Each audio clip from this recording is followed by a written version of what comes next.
3 days had passed since Jacob had woken up in St. Helens Hospital.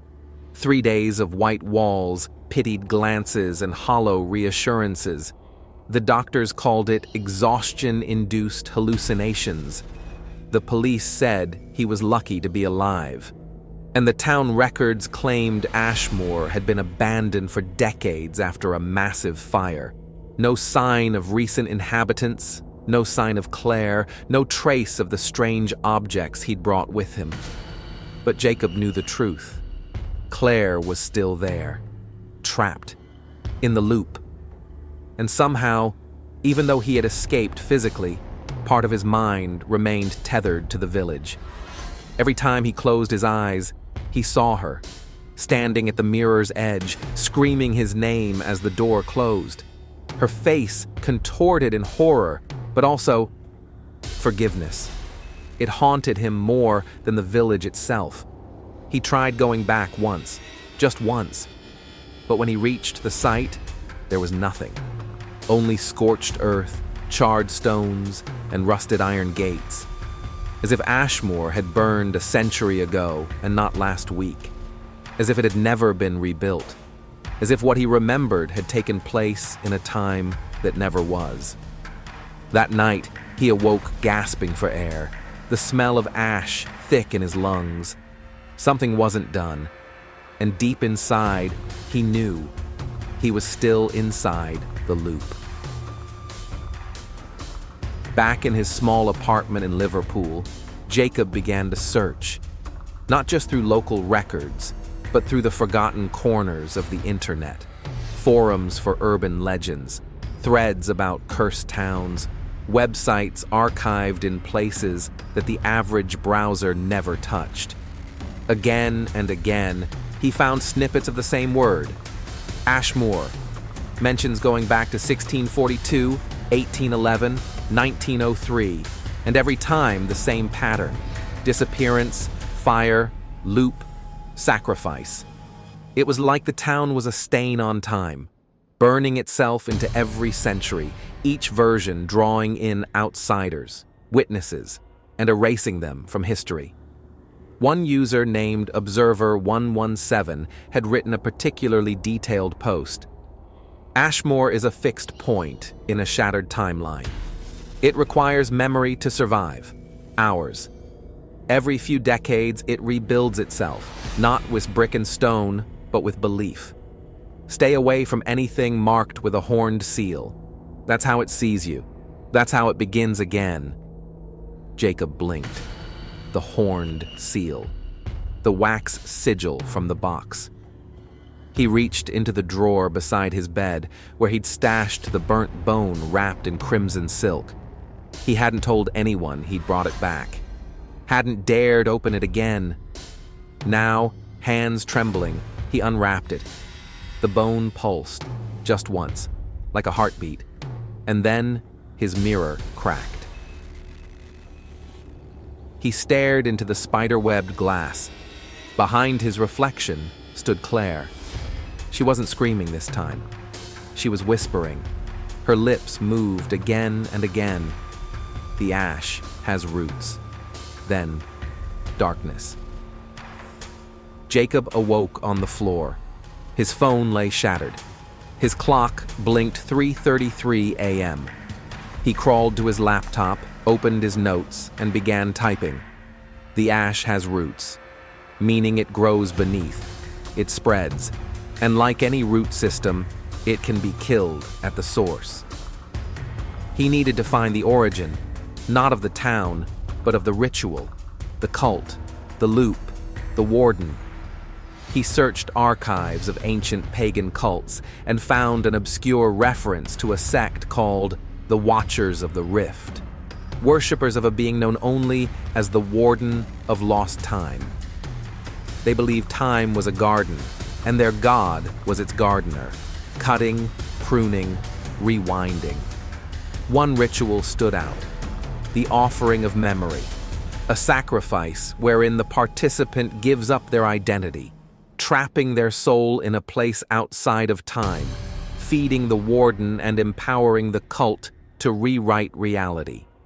The same symbols the same altar layout, even a sketch of the bone relic. And a location. A single word scribbled in Latin beside the drawing. Radicum, the root. Jacob packed everything and boarded the next train to Devonshire. From there, he rented a car and drove west, guided by coordinates posted anonymously beneath the ritual image. As he got closer, the GPS began to glitch. Time on his phone flickered, jumping hours, even days, before settling on the current date again. And then he found it. Hidden in a forest valley, surrounded by a ring of ancient trees that looked scorched, but still stood tall, Jacob discovered a ruin. Stone pillars carved with symbols he now recognized. A large pit in the center, burned remnants of robes, broken mirrors, shattered glass with strange runes etched in their frames. He stepped into the ring, and the world stilled. The birds stopped chirping. The wind halted. His own heartbeat slowed. A voice whispered from the pit. "You returned, as all fragments do." Jacob stepped closer. "What are you?" he demanded. "I am the warden, the shepherd of time's ashes. You left your offering unfinished. The loop is imbalanced." Jacob shouted into the void. "Let her go!" "There is no letting go. There is only remembrance." Then, he fell. He hit the ground hard, coughing as dust filled his lungs. He wasn't in the forest anymore. He was back in Ashmore, but older, crumbling, like it had aged centuries. And everywhere he turned, he saw the villagers, walking in slow motion, faces warped, voices echoing in reverse. They looked at him, then looked through him, as if he were the ghost. Claire stood in the center of town square, head bowed. Her body flickered like an old VHS tape. Jacob ran to her, screaming her name. She looked up and smiled. "Jacob, you found the root." He grabbed her shoulders. "How do I break it? How do I free you?" She touched his chest. "It's already breaking. Because you remember. That's what it feeds on, forgotten souls. Erased lives. But you held on." The sky cracked above them. Ashmore trembled. The church bell rang backward. The villagers began to wail in unison. Claire kissed his forehead. "Now finish it." She pointed to the manor. Its windows glowed red. The mirror stood in its highest room, now taller, wider, pulsing with energy. Jacob ran. Through streets that stretched and twisted. Past homes that reversed and collapsed. Until he reached the door and pushed it open. Inside was a staircase spiraling upward forever. Each step he took repeated beneath his feet. A time loop in architecture. At the top, he found a mirror. It had grown. Nearly the size of a house now. And behind it stood a version of himself. But older. Worn. Eyes hollow. The doppelganger stepped forward. "You're me," Jacob whispered. "No," the figure said. "I'm what you become if you stay. The one who forgets. The one who feeds the root." Jacob clenched his fists. "I won't be you." The mirror shimmered, and the warden's voice returned. "Then offer something greater. Offer memory. Offer her." Claire appeared beside him, real this time. Solid. Tears in her eyes. Jacob turned to her. She shook her head. "Don't." The warden boomed. "One must remain." Jacob stepped forward. "I choose me." The mirror shattered. The manor collapsed. The ground split open, swallowing the mirror's remains, the portraits, the ash. The villagers screamed as they faded, like film catching fire. Jacob held Claire tightly. The wind roared. Then silence. He awoke in a field. Bright sun. Birds chirping. A small village in the distance, not Ashmore, but something new. Claire stirred beside him. "Did it work?" she asked. Jacob smiled. "I think we're free." They stood and walked toward the village hand in hand. But behind them, Hidden in the roots of an old tree, a single shard of the mirror remained. And it pulsed. Once. The mirror shimmered with a silvery mist, glowing faintly in the candlelight. Dr. Amelia Vance stared into its cracked surface, the warped reflections of Jacob and Claire rippling within. Her hands trembled, not from fear, but from the weight of years. She had spent decades preparing for this night. The ritual. The sacrifice. The final unraveling. From the shadows, the hooded cultists began to chant in a dead language. Their voices echoed unnaturally, filling the hall with vibrating tension. The air felt thick, like wading through honey and blood. Amelia reached into her coat pocket and pulled out the locket. Inside was a photo of her brother, young and smiling. "I'm sorry, Michael," she whispered. "I didn't know what it would cost." Suddenly, Jacob gasped. "That mirror, it's reflecting me from yesterday." Claire stepped back, her eyes wide. "This is it. This is the anchor of the loop. That mirror is the cursed object." "No," Amelia said. "It's more than that. It's the gate." The chanting stopped. A tall, ancient-looking cultist stepped forward. His voice was deep, ancient, and hollow. "You have brought them here, Amelia. As it was written.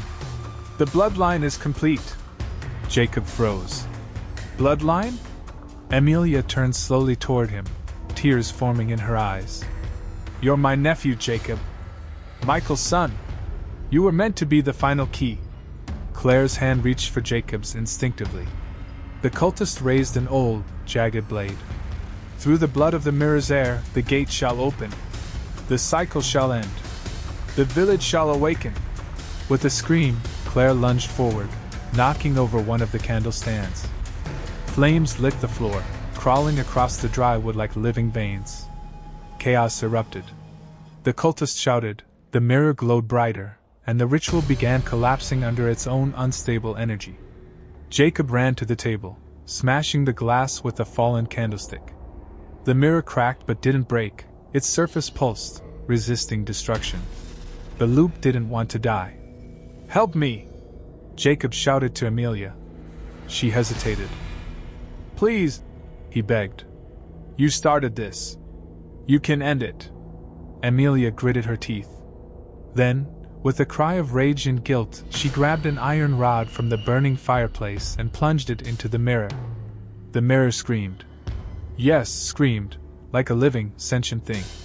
It shattered inward, pulling air and dust into its vacuum like a black hole. The cultists were dragged in first, their robes whipping into the vortex like paper. The leader howled as his mask was ripped off, revealing a skeletal, eyeless face before he disappeared. The vortex widened. Claire held Jacob's hand as they stumbled backward. Amelia stood before the mirror, smiling. "You've broken the loop," she said. "Now go. Don't look back." "What about you?" Jacob shouted over the roaring wind. "I made my bed long ago." With one last look, she let herself fall into the mirror. The vortex closed. Silence. Everything was still. The flames had stopped. The house was dead. Claire and Jacob stumbled out of the mansion into the gray dawn. The fog had lifted. Birds chirped softly in the distance, normal, not distorted or reversed like before. The village was gone. Literally gone, just empty fields and a few scorched stones where houses used to be. As if the land had been reclaimed by time itself. Jacob looked at Claire. "Are we free?" She checked her phone. Full signal. The date was correct. "We're out," she whispered, her voice breaking with emotion. "We're finally out." 6 months later. A news anchor spoke on a small TV screen in a quiet bar. "Remains of an old English village have been discovered beneath layers of peat and soil. Strangely, no records of this village exist anywhere in UK archives. A shattered mirror was found at the center of what appears to have been a ceremonial hall.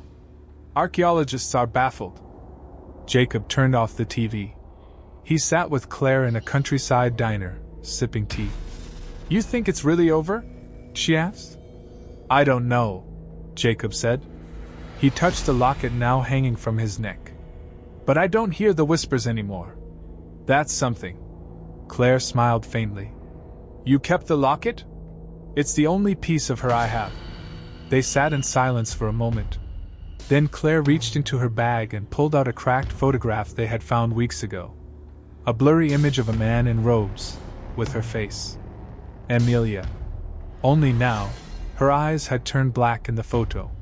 Jacob stared at it. The diner lights flickered, then stopped. Claire slowly put the photo back into her bag. Outside, the fog rolled back in.